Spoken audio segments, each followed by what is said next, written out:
So in today's video, I'll be talking about the fairly new GH6.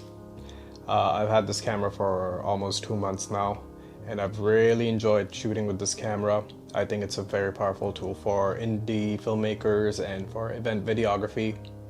That being said, this camera does have a few problems.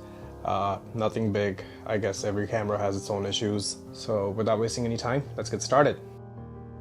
I've used the GH4 and GH5, and I still own my GH5. I recently sold my GH4.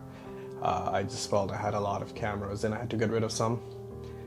And with the GH series, I feel every time a new camera comes out, they definitely add things which are quite useful for indie filmmakers. There's always something new, and it's always a powerful machine. I feel this one has also taken a big step ahead, and I think it's definitely the best Micro Four Thirds video camera, or in other words, I would say it's not even a video camera, it's just a cinema camera. It's a small cinema camera based on everything it can do, based on everything it has inside. There are certain things such as ProRes recording. At this point, yeah, there are only 4 modes of ProRes HQ, but in July there are going to be updates. Really looking forward to that. But that's something actually I feel they should have had it at the time of release. It would have been cool if ProRes HQ and 4K was there, simply because just the file sizes are big, because it records in 5.7K, so it's just huge. And another thing I feel should have been there from the beginning was SSD recording. SSD recording is just amazing. Like on the Blackmagic pocket cameras, you have that option. You can just shoot and take out the SSD, connect it to your computer, and get to editing. It just makes the process smooth and fast. So I feel that should have been there from the beginning. But let's see. Hopefully soon. They've announced it in July, and let's see how it's gonna end up being. So talking about a few things which I struggled with initially in the first week when I got this camera. The first thing was the menu, but the thing with this camera is that it has so much stuff packed in, which requires a lot of scrolling once you get in the menu. You gotta keep looking for things if you wanna turn something on or off. So it takes a while. There are ways of creating shortcuts, there are a lot of buttons on it, but that being said, there's just so much that I feel the buttons are still not enough. You can create your own shortcut menu, but that's something that I struggle with, and I feel anyone that comes from GH4 or 5 will also struggle with that. Next thing I would say is back in February, when the videos and reviews of this camera started rolling out, a lot of people talked about the stabilization. It's great, it's wonderful. I love the IS boost mode. It feels like the camera's on a tripod in some cases. You can just stand with the camera handheld for a static shot. It does a great job. GH5 was known for its stabilization, and it was amazing. If you turn on the regular stabilization, it is very similar to GH5. It's a little better. I think it was a bit oversold initially. The IS boost mode is great. That's where you see a difference. But otherwise, I feel GH5 stabilization was great, and it's not too different from that overall. Talking about the low light capabilities of this camera, I think this is definitely a step up from GH5. The image at the higher ISOs is good, but that being said, I'm not sure if I want to really use that image for something professional. I wouldn't mind uploading it on YouTube, but the thing is that with YouTube it's a little different, but if you're doing some professional work, it doesn't look that good, I feel.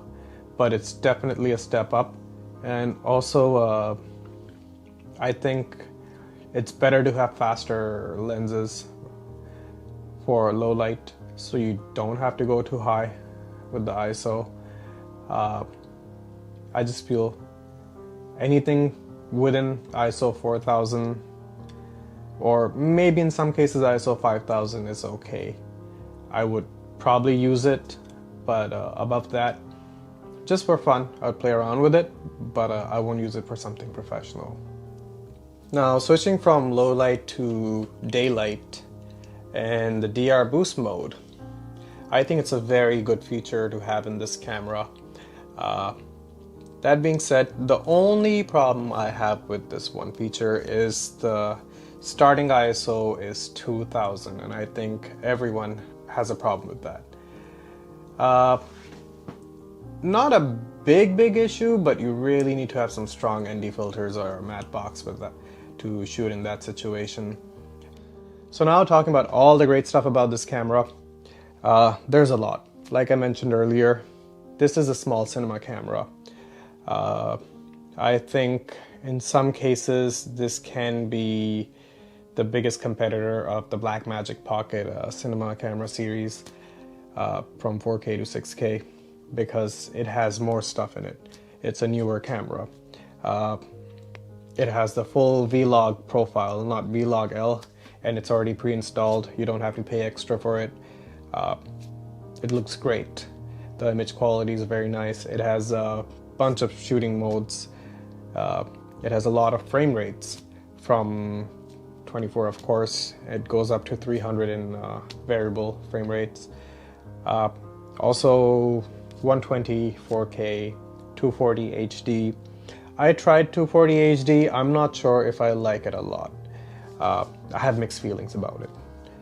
But that being said, it is a small camera which has good audio. Although in my previous videos for Blackmagic, I've always said this, and I still stick to the statement, is it's always best to record audio separately.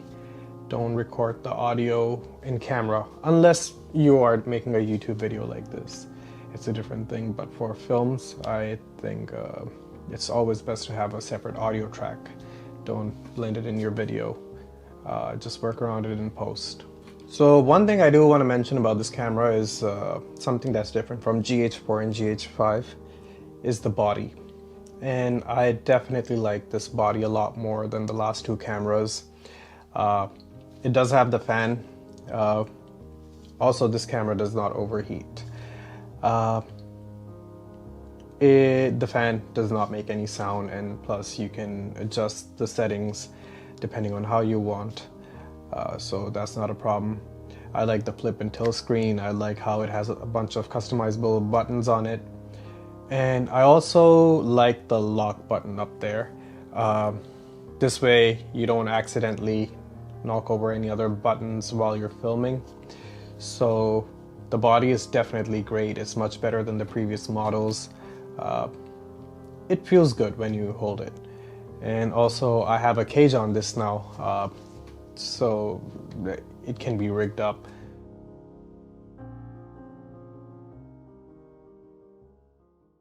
So now you can see the aspect ratio of this video has changed because now I'm in the 5.8K open gate mode.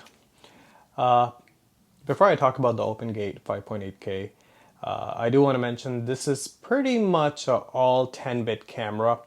There are a few 8-bit shooting modes in MP4, but besides that, all the good stuff is basically in 10-bit. I guess if you are recording a YouTube video like this, it doesn't really matter that much because you don't really see much on YouTube, or at least I can't. That's just my personal opinion. But for other professional work, if you're making an indie film or you're working for someone, in that case, this is quite useful. With the open gate 5.8K, the advantage is that you can definitely reframe the image. You can change the aspect ratio if you're delivering for social media, or if also you want to put something out on social media. Of course, the file size is big. For personal work, I don't know. It depends on your personal preference, but if someone's paying you for a job, in that case, I think this is a very useful tool to have. It's using the whole sensor right now, which is great. And also the second advantage of this thing would be if you're shooting in anamorphic. I'll talk about anamorphic, but before I get into that, I'm gonna switch to anamorphic. Before I switch to the anamorphic lens, I do want to mention you'll find a 12% discount code in the description section along with a link to Sarui's APS-C lenses. If you're considering buying one, you can definitely utilize this code. There's also a 5% coupon code in there for any other Sarui product. In full disclosure, I do get a small commission on this, so do check it out if you're considering buying a Sarui anamorphic lens. So now I'm filming with the Sarui 24mm anamorphic lens, and yeah, this open gate mode is great for anamorphic, I think, and just this whole series has been pretty good with anamorphic lenses from GH4, and now this GH5S, because they just offer a lot of anamorphic modes in terms of you can see how the image is going to look like. It can de-squeeze. The one problem I would say, I don't know if it's a problem or if there's some limitations, I don't know the technical side of things, is when you record open gate, you record 10-bit, but it's 420. Unlike the other modes on this camera, they're all 422. So yeah, that's the only little downside.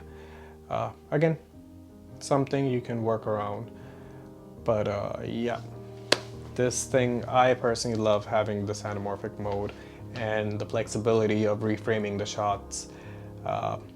It's a very powerful anamorphic camera as well, I would say. And I guess that's one big reason why all budget anamorphic brands, they still design lenses for Micro Four Thirds systems. One important thing to note here is about this 5.8K open gate mode is it definitely affects the battery. I would like to mention this thing, I didn't mention this earlier, is the GH6 is definitely not as good as the GH4 or GH5 were when it came to battery life. This camera has a lot more. This camera records more information. The GH4, I think, is still the best camera when it comes to battery life. This one, if you record in 4K, because that's the only test I have done, I timed it to some extent, I would say. If you're recording 4K, you might end up getting an hour 20 to an hour 30 minutes.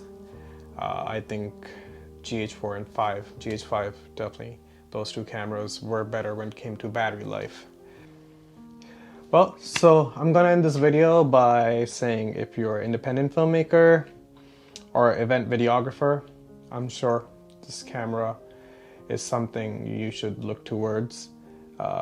It has great features for video, it has great features for filmmaking. Don't just go by what I say or anyone else is saying on YouTube, because you know what you need best. If this offers things that you like, if this offers things that you think are going to be useful, for example, for me, the vlog profile, ProRes, anamorphic modes, these are things I like, these are things I need, these are things I'm going to use. Stabilization, that's why I choose this camera. But again, look at the spec sheet, try out the camera. If you like it, then good. If you don't like it, there are many options in the market.